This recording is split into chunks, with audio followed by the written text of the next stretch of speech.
Welcome to Suman TV. నేను మీ నవీన్. ప్రస్తుతం మనతో acupuncture healer doctor Venkat Jajula గారు ఉన్నారు. హాయ్ సార్, నమస్తే సార్. నమస్తే అండి. సార్, చలికాలంలోకి అడుగు పెట్టేశాము.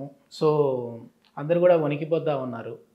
చాలా మంది కూడా ఈ చలికాలంలోనే, వింటర్ సీజన్లోనే హార్ట్ అటాక్స్ వస్తూ ఉంటాయని చెప్పేసి విన్నాం సార్. సో ఈ హార్ట్ అటాక్స్ వచ్చినప్పుడు కొన్ని ప్రెజర్ పాయింట్స్ ఉంటాయి. వాటిని యాక్టివేట్ చేస్తే హార్ట్ అటాక్ వచ్చిన వాటిని మనము ఈజీగా, అంటే పూర్తిగా మరీ సీరియస్ కాకపోయినా నార్మల్గా ఉన్నవారిని మనం సేవ్ చేయొచ్చు అని చెప్పి విన్నాను ఆక్యుపెంచర్లో. సో ఏంటి ఆ ప్రెజర్ పాయింట్స్ ఏంటి? అదేవిధంగా హార్ట్ అటాక్ వచ్చిన పర్సన్ ఏ విధంగా మనం సేవ్ చేయొచ్చు అంటారు? ఈ రోజులను బట్టి హార్ట్ అటాక్ అనేది కామన్ అయిపోయిందండి.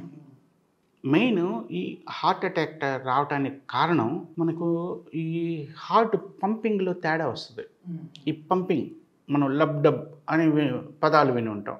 ఈ పంపింగ్లో తేడా వస్తుంది. ఎందుకంటే రక్తంలో కొవ్వు పేరుకుపోతుంది. ఆ కొవ్వు పేరుకుపోవడం వల్ల ఏంటంటే ఈ చాలా బ్లడ్ వెజల్స్ గుండెకి కనెక్ట్ అయి ఉంటాయి. ఆ బ్లడ్ వెజల్స్, ఆ రక్తనాళాల్లో నుంచి రక్తం వెళ్తేనే హార్ట్ మంచిగా కొట్టుకుంటూ ఉంటుంది. నైట్ 12 నుంచి 2 వరకు హార్ట్ ఎఫెక్టివ్గా పనిచేస్తుంటుంది. ఆ టైంలో కనుక మంచిగా కడుపు నిండా దీన్ని పనుకున్నాం అనుకోండి, దాని వర్క్ దగ్గరకు వచ్చేసరికి డిస్టర్బ్ అయింది. ఆ డిస్టర్బ్ అవ్వడంతో పాటు రక్తంలో కనుక కొవ్వు, కొలెస్ట్రాల్ ఇవన్నీ కూడా ఎక్కువగా ఉంటే అది దాని ప్రాసెస్ ఫంక్షనింగ్లో తేడా వస్తుంది. ఎప్పుడైతే ఫంక్షన్లో తేడా వచ్చిందో అది మనకి పుట్టినప్పటి నుంచి చనిపోయేదాకా గుండె కొట్టుకుంటూనే ఉండాలి. ఎప్పుడైతే సపోజ్ రక్తం తక్కువ ఉంది, ఈ హార్ట్ అనేది ఒక machine type, just like motor. బావిలో నీళ్ళు లేకుండా మోటార్ వేసామనుకోండి, అది విపరీతమైనటువంటి శబ్దాన్ని చేసి కొంతసేపటికి ఆగిపోతుంది. నీళ్ళు లేక రక్తం కూడా తక్కువ ఉంటే దానికి పంప్ చేయడానికి రక్తం ఉండదు. చాలామందిలో రక్తం ఉన్న వాటర్ కంటెంట్ ఉండదు. శరీర ఆకృతిని బట్టి 4 నుంచి 5 లీటర్ల రక్తం ఉండాలి ప్రతి శరీరంలో. ఎప్పుడైతే ఈ బ్లడ్ కరెక్ట్గా అందదో గుండెకి, దాని ఫంక్షన్లో తేడా వస్తుంది. ఓకే, ఇప్పుడు ఇట్లా ప్రెస్ చేయగానే ఫోర్స్గా అన్ని భాగాలకి రక్తం వెళ్ళింది. ధమనుల ద్వారా అన్ని కణాలకు వెళ్ళి అక్కడ ఉన్నటువంటి మలినాలు అన్నీ తీసుకొచ్చి సిరలకు అందిస్తుంది.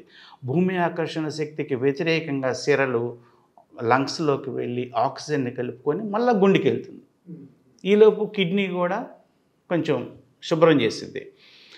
సరిగా బ్లడ్ లేకపోయినా, వాటర్ కంటెంట్ లేకపోయినా, కొవ్వు ఎక్కువ ఉన్నా, కొలెస్ట్రాల్ ఎక్కువ ఉన్నా హార్ట్ ప్రాబ్లమ్స్ రావడానికి 100% ఛాన్స్ ఉంది.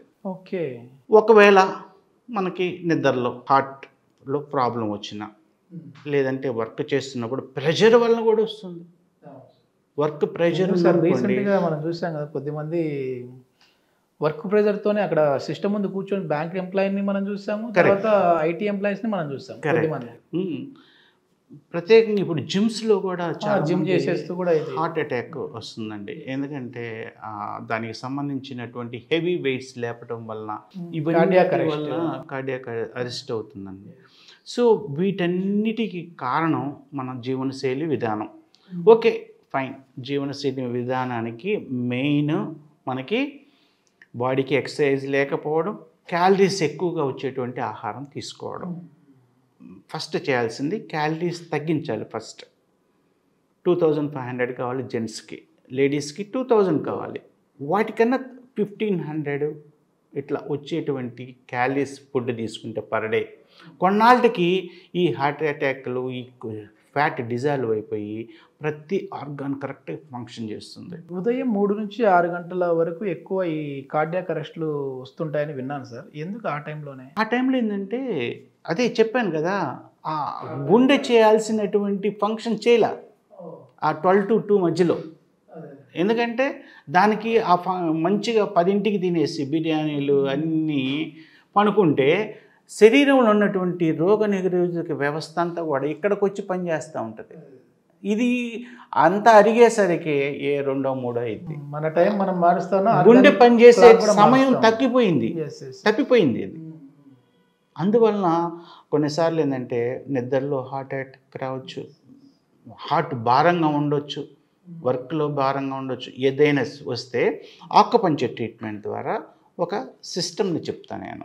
ఆ పాయింట్స్ మీకు తెలియకపోయినా కానీ నేను చెప్పినట్టు చేయండి, గుండె క్రమంగా కరెక్ట్ పొజిషన్లోకి వచ్చి మంచిగా పనిచేస్తుంది. సపోజ్ గుండె నొప్పి వచ్చింది, ఏదో కలెక్ట్ అంటం అనేది కామన్.